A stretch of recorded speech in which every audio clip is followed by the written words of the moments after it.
Thank you, Mr. Chairman. Congratulations to the nominees. Mr. Long, I didn't understand your answer to Senator Blackburn, so I just wanted to come back to that for a second, if I could. She asked you if you participated in any meetings at all related to the Hunter Biden laptop. Was that a yes or a no? Senator, as a Department of Justice employee bound by Section 1-7 of the Justice Manual, as well as a judicial nominee, it's not appropriate for me, and I'm bound not to talk about. Why isn't it appropriate for you? As a judicial nominee? This has anything to do with any case that you have, right? I'm asking you what you did in your former employment as the Deputy Chief of Staff to the FBI Director. Did you participate in any meetings related to the Hunter Biden laptop? Senator, again, as a Department of Justice employee. It sounds like you're not going to answer me. Is this going to be a I'm not going to answer you type deal? Senator, I'm bound to follow the Code of Judicial Conduct. The Code of Judicial Conduct doesn't have any bearing on this question whatsoever. What possible bearing could it have? That's a question mark. Well, Senator, as the Code of Judicial Conduct requires integrity and independence in the judiciary, it requires judicial officers to act with... It's not a get-out-of-jail-free card when you don't want to answer questions when you're under oath before a committee who's considering you for a lifetime appointment to the federal bench. I'm going to try one last time. Did you participate in any meetings during your time as Deputy Chief of Staff or Acting Chief of Staff related to the Hunter Biden laptop, yes or no? Senator, again, I'm not permitted to answer. Oh, you are permitted to answer. You don't want to answer because it would be inconvenient for you. And I have to tell you, I find that extremely troubling, Mr. Long, extremely troubling. Not a good start. Let's see if we can do better on a different topic. While you were at the Department of Justice, or at the FBI in your capacity as Deputy Chief of Staff and Acting Chief of Staff, did you ever observe FBI resources being used to monitor pro-life groups or pro-life individuals? No, Senator. I don't have any information about that. What about Catholic parishes or Catholic groups? No, Senator. So, now, I notice you're happy to answer those questions, but you're not happy to answer the Hunter Biden question. They're not qualitatively different. I'd just like to note that for the record. You familiar with this memo generated by the FBI field office in January of 2023 regarding the infiltration of Catholic parishes by the FBI? I'm sure you've seen this in the news.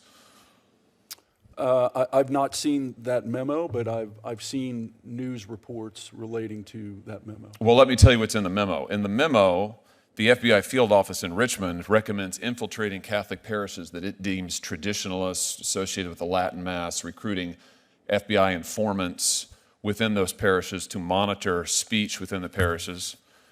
The House Judiciary Committee has later learned, this is in a letter dated April 10th, 2023, that the FBI relied on at least one undercover agent to produce its analysis in this memo, and that the FBI has proposed that its agents engage in outreach to Catholic parishes to develop sources among the clergy.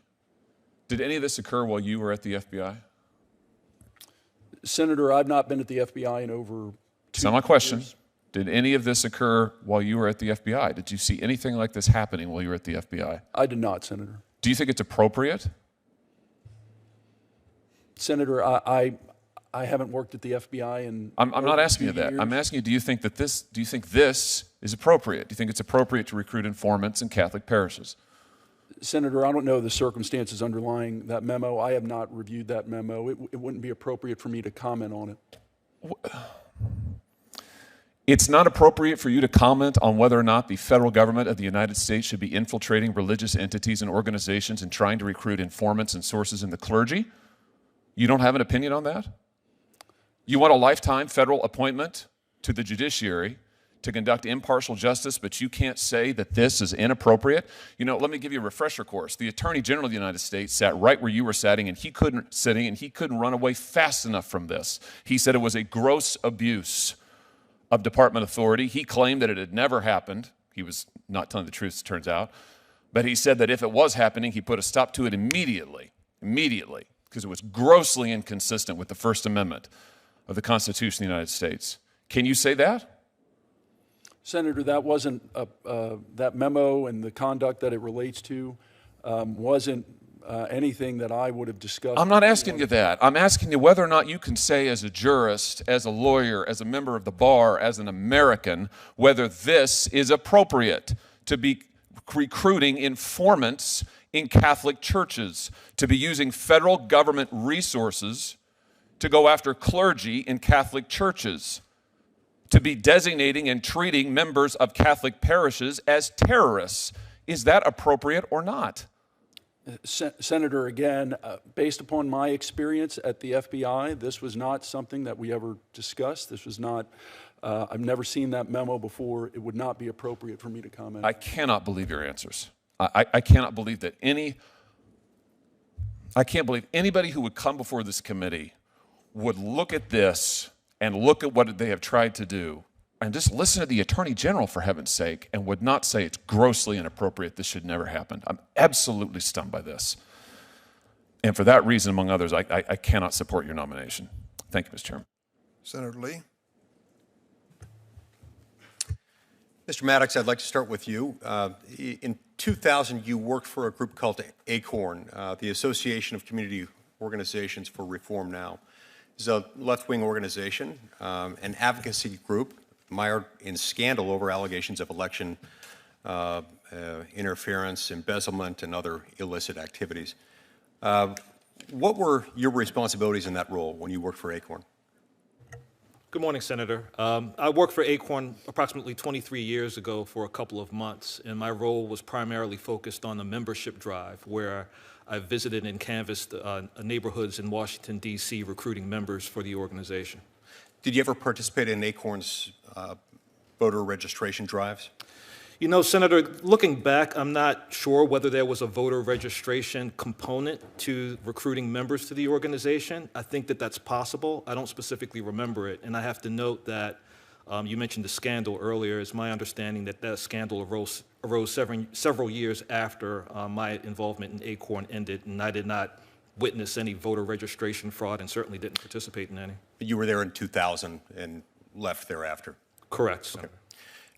Now, you stated in your bio that you'd been a member of the American Constitution Society starting in 2008. Is that correct? As a law student, I was a member of the organization at Yale Law School. Yes, Senator. Okay. Now, the American Constitution Society is advocating very strongly for what they characterize broadly as, quote, Supreme Court reform. If you go to the organization's website, it puts a little bit more detail on the matter. It says, quote, our Supreme Court is in a full-fledged legitimacy crisis.